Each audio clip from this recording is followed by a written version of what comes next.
Vamos orar. Pai querido, ao abrir Tua Palavra, elevamos nossa voz ao trono de Tua graça para suplicar a assistência do Espírito Santo neste estudo. Em nome de Jesus. Amém. Amém.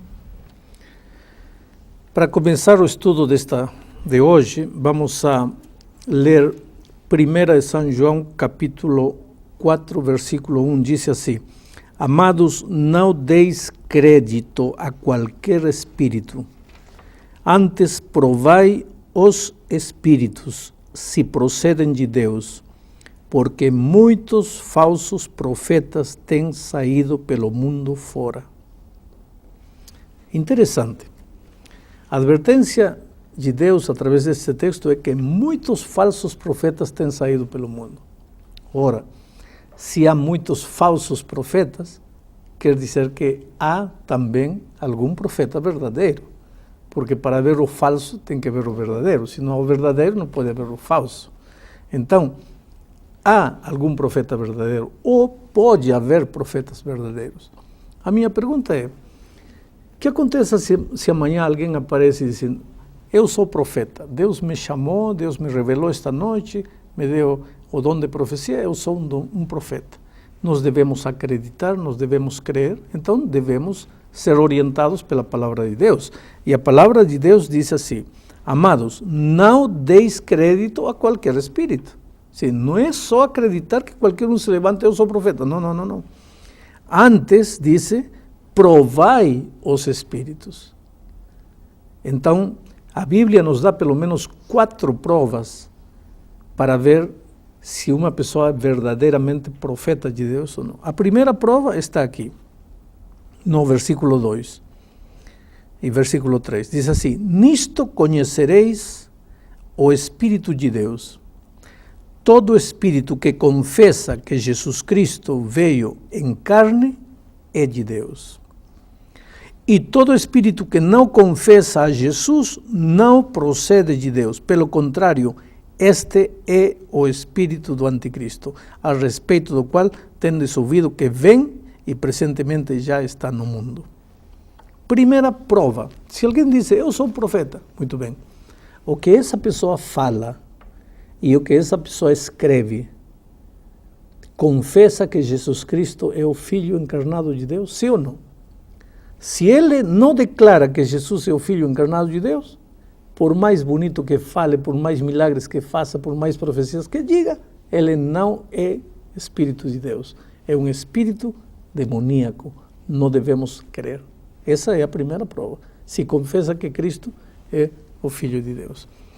Mas tem outras provas mais na Bíblia.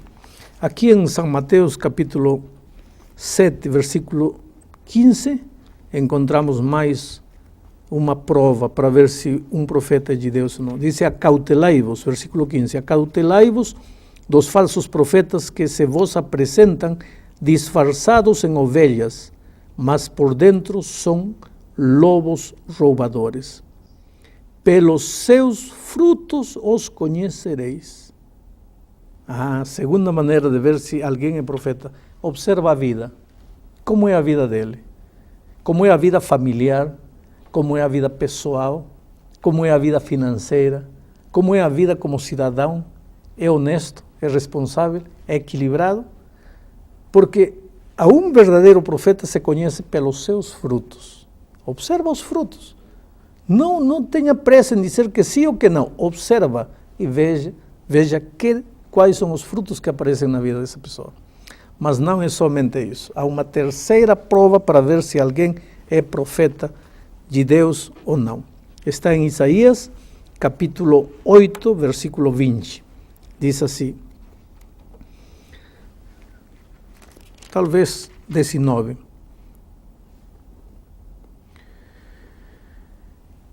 Quando vos disserem, consultai os necromantes e os adivinos, que chilharem e murmurarem, acaso não consultará o povo ao seu Deus? A favor dos vivos se consultarão os mortos? Então vem aqui a prova do profeta. A lei e ao testemunho. Se eles não falarem desta maneira, jamais verão a alva. Em outras palavras, a terceira maneira de saber se um profeta é de Deus é se tudo que ele falar está de acordo com a palavra de Deus. Com a palavra de Deus. Agora, vamos dizer que a palavra de Deus diz: o dia do repouso verdadeiro é o sábado. Aí vem o profeta e diz: não, é o domingo. Pronto, já para mim é uma prova de que esse não é profeta de Deus. Porque se fosse profeta de Deus, tudo que falaria de acordo com a lei e com o testemunho. Ou seja, o que ele fala deverá estar de acordo com a palavra de Deus. Terceira prova. E finalmente, a última prova. Deuteronômio, capítulo 18. Versículo 21 e 22, diz assim: se disseres no teu coração, como conhecerei a palavra que o Senhor não falou? Sabe que, quando esse profeta falar em nome do Senhor, e a palavra dele se não cumprir, nem suceder como profetizou, esta é palavra que o Senhor não disse, com soberba a falou tal profeta. Não tenhais temor dele. A quarta prova é se as profecias que aquele profeta apresenta se cumprem ou não se cumprem. Se não se cumprem, profeta falso. Se se cumprem, profeta verdadeiro. Agora, para um profeta ser autêntico, não precisa ter uma destas características, nem duas, nem três. Para ser um profeta verdadeiro, tem que ter as quatro juntas. Primeiro, confessar que Jesus Cristo é Deus encarnado. Segundo, seus frutos têm que ser frutos bons. Terceiro, deve falar de acordo com as ensinanças, os ensinamentos bíblicos. E quarto, as profecias desse profeta devem se cumprir.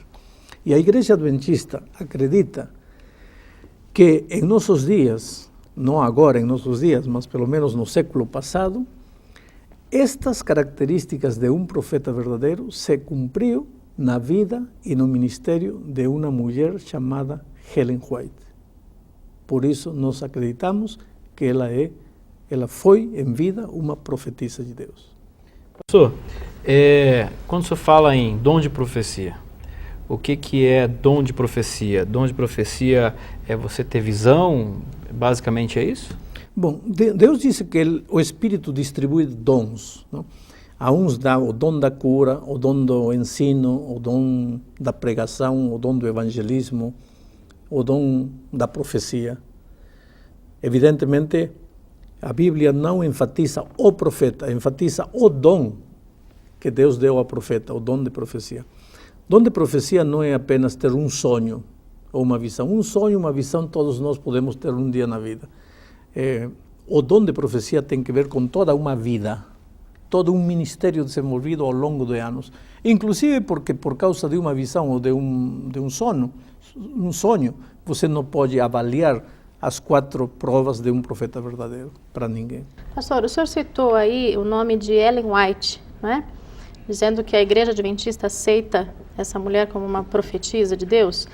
Agora, eu tenho na Bíblia aqui registros do que os profetas do passado fizeram, a forma como eles foram usados. E essa mulher?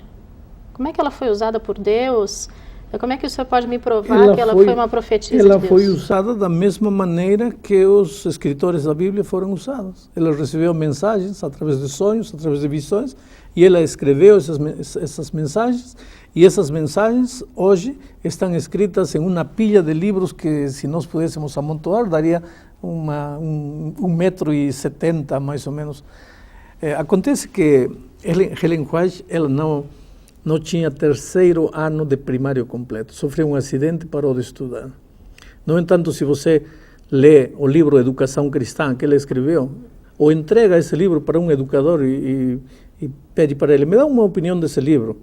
O educador, que não conhece quem é o autor, vai ler o livro e vai dizer, que educador famoso escreveu este livro? E você fala para ele, foi uma mulher com segundo ano de primário, não vai acreditar. Se você pega o livro, por exemplo, Conselhos sobre Saúde, que ela escreveu, e entrega para um médico, para um nutricionista, e depois pergunta, a ver, sua opinião, ele vai perguntar, mas que famoso doutor em nutrição ou em medicina escreveu este livro? Você fala, não, foi uma mulher com segundo de primário, não vai acreditar. Quer dizer, o que ela escreveu são coisas extraordinárias, maravilhosas. Acontece que muita gente não conhece ela, nunca leu um parágrafo dela e começa a criticar ela. E não pode ser assim. Pastor, só ainda dentro desse assunto, só uma dúvida, eu preciso insistir um pouquinho. No passado, e esse passado que eu estou me referindo é um passado muito distante, que, nos tempos bíblicos, coisa de 3.000 anos atrás, mais ou menos, não é? Haviam vários profetas, nós temos o nome de vários profetas na Bíblia. Por que nos nossos tempos, e eu considero essa mulher, Ellen White, uma profetisa dos nossos tempos, porque um século atrás é pouco tempo, perto de 3.000 anos, por que no nosso tempo só essa mulher foi utilizada como profetisa? Não sei, isso haveria que perguntar-lhe a Deus. Haveria que perguntar-lhe a Deus, porque Deus saberá. Quem escolhe profetas é Deus. Quem dá a mensagem é Deus. Por que dá um e por que não deu a outro? Só Deus sabe. Agora, eu sei uma coisa. Se Deus não levanta profetas em nossos dias, Exato. É porque tudo que já nos revelou é suficiente. E se Ele precisa nos revelar alguma coisa mais, Ele vai levantar um profeta. Pastor, Lutero começou com a frase, né? Só a Escritura. A Bíblia por ela só, por ela mesma, né? Eliminando outras pessoas. A Igreja Adventista, ela utiliza a Bíblia e os escritos de Ellen White? Não. A Igreja Adventista tem fundamentadas suas 28 doutrinas no princípio da sola Escritura.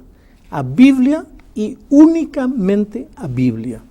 Se Helena de White nunca tivesse existido, as 28 doutrinas da Igreja Adventista seriam as mesmas 28 doutrinas que ela tem. Nenhuma doutrina da Igreja Adventista foi tirada de escritos de Helena de White. Todas nossas doutrinas estão fundamentadas unicamente na Bíblia. Tanto assim que nesta série de estudos eu nunca mencionei para nada Helena de White, a não ser em este estudo que tem que ver com o dom de profecia. Mas, pastor, profeta por profeta, e os dois cumprindo esses 4 requisitos que o senhor colocou aqui, os dois têm assim, o mesmo grau de importância. Né? Então, Ellen White ela é tão importante quanto a Bíblia, os escritos dela são tão importantes e santos quanto a Bíblia, é assim que eu tenho que entender? Sim, você pode entender dessa maneira. Acontece que Helena de White não fala nada que está em contra da palavra de Deus.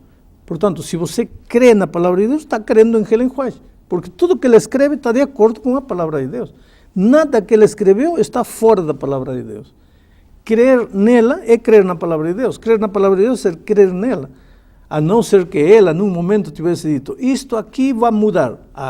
Nesse momento, ela era uma evidência de que ela não é profeta de Deus. Mas, pastor, veja só. Nós já estudamos também a respeito de várias igrejas que nós temos hoje em dia, várias doutrinas, várias formas de interpretação da Bíblia. E as pessoas podem achar que existem outros profetas nos dias de hoje, pessoas que se levantem e falem exatamente o que eles acreditam. Então vamos provar as provas bíblicas. Confessa que Jesus Cristo é vindo em carne, os frutos da sua vida e da sua obra, tudo que ensina e fala está de acordo com a palavra de Deus, as profecias se cumpriram, se é assim, é profeta de Deus. O que Ellen White escreveu, todos os seus escritos, o senhor mencionou que é uma pilha de livros, todos eles... Em este momento não temos o tempo para mencionar tudo isso, Sim. Mas se você pegar os escritos e profecias que ela apresentou, todas elas se cumpriram. E todos atendem esses 4 requisitos bíblicos? Absolutamente. Senão, eu seria a primeira pessoa em rejeitar ela. Eu aceito os conselhos dela, porque tudo que ela aconselha, tudo que ela escreve está de acordo com a palavra de Deus. Não bate em contra de nada, ao contrário, confirma, comenta, mas não aumenta, não tira, não muda, não modifica absolutamente nada. Porque se fizesse, ela não poderia ser profetisa. Num processo de estudo, então, pastor, como é que seria? Eu posso ficar olhando para os escritos dela, olhando, analisando, estudando, e posso negar, não negar, mas colocar ou renegar, né, a Bíblia num segundo plano, sendo que ela é inspirada, profetiza da mesma forma? Absolutamente. Ela, inclusive, escreveu e disse assim: meus escritos são uma luz menor que ajudam a iluminar a luz maior que é a palavra de Deus. Mas qual é a diferença? A diferença é a seguinte: você lê os evangelhos e vê, Cristo morreu por nossos pecados. Mas se você pega o livro Desejado de Todas as Nações, aí ela comenta o amor de Cristo, esse amor maravilhoso que levou. Se não muda nada, mas é como se você tivesse um comentário mais amplo, apoiando tudo aquilo que a palavra de Deus diz, não mudando nem alterando nada. Pastor, a Bíblia fala em falsos profetas, falsos cristos até. Nós temos que ficar, então, alertas nesse período em que nós vivemos da história, porque vão surgir? Claro que vão surgir. Um dos sinais da volta de Cristo é o surgimento de falsos profetas. E falsos profetas operando milagres, expulsando demônios, fazendo curas milagrosas. Mas qualquer um que aparecer dizendo que é profeta, aqui estão as 4 provas bíblicas. Confessa que Jesus Cristo é Deus. Frutos, o que fala está de acordo com a palavra de Deus, profecias. Cumpriu, é profeta de Deus. Não cumpriu, por mais, não, mas, olha, curou meu irmão do câncer, fez andorra por ele. Não interessa, porque fazer milagres não é prova de ser um profeta de Deus. Ao contrário, eu já li várias vezes Mateus 7, que diz que muitos dirão, mas em teu nome não expulsamos demônios. E Jesus dirá, não vos conheço, afastai-vos de mim, nunca os vi. Então não basta fazer obras prodigiosas, tem que ajustar a vida à palavra de Deus. Pastor, o senhor falou sobre tanto quanto, né, Ellen White estudou até a 3ª série. Era uma pessoa que não tinha muitas instruções. Porque não teve oportunidade, sim. Não porque seja bom não estudar. Sim, mas eu também sei que Ellen White teve um problema de saúde muito grave. Como agora eu posso entender que as visões que ela tinha não eram fruto de alucinações, mas realmente alguma coisa que vinha de Deus? Porque se fossem fruto de alucinações, eu imagino que as coisas que ela escrevesse não bateriam com a palavra de Deus, não combinariam, não concordariam com a palavra de Deus. Começaria a escrever coisas mirabolantes que não encaixam na realidade da palavra de Deus. Mas tudo que ela escreveu está de acordo com a palavra de Deus. E para cima de tudo, as 4 provas bíblicas se encaixam na vida e no ministério dessa mulher. O problema que pode acontecer com muitos adventistas é algo que você já falou e quero enfatizar. As pessoas deixam a Bíblia de lado e pegam os livros dela como se fossem substituição da Bíblia. Eu acho que se ela ressuscitasse e visse que alguém está fazendo isso, ela teria um momento de tristeza muito grande, porque ela nunca pensou fazer isso. A palavra de Deus é a palavra de Deus. Os escritos dela não são para substituir a palavra de Deus em absoluto. O senhor afirmou, mas eu queria que o senhor explicasse um pouquinho mais. A Igreja Adventista, então, não precisa de Ellen White para provar nenhum dos seus pontos doutrinários? Absolutamente. Volto a repetir, nesta série de estudos, eu não usei um escrito dela para provar uma doutrina da Igreja. Somente a Bíblia e nada mais do que a Bíblia. Pastor, só mais uma última pergunta. O senhor mencionou, né, que essa mulher, Ellen White, ela era uma pessoa de pouquíssima cultura, né? 2º ano primário, quer dizer, quase nada. Quer dizer, Deus utilizou-se de uma pessoa tão simples para uma mensagem tão grandiosa? Talvez essa seja, inclusive, uma das evidências de que a obra que ela fez não foi uma obra humana, foi uma obra divina, porque como pode escrever coisas tão profundas sem ter o preparo para escrever isso, e essas coisas que, muitas vezes, coisas que ela escreveu, a ciência não aceitava, e hoje os últimos descobrimentos da ciência estão comprovando que ela tinha razão. E escreveu isso no século passado. Fica o desafio para você. Quer saber quem foi Ellen White? Leia um livro dela. Leia O Caminho a Cristo. Leia O Desejado para de Todas as Nações. E depois de ler, então comece a julgar, a avaliar. Mas abra seu coração e cresça na sua experiência espiritual, cada dia com Jesus. Deus o abençoe.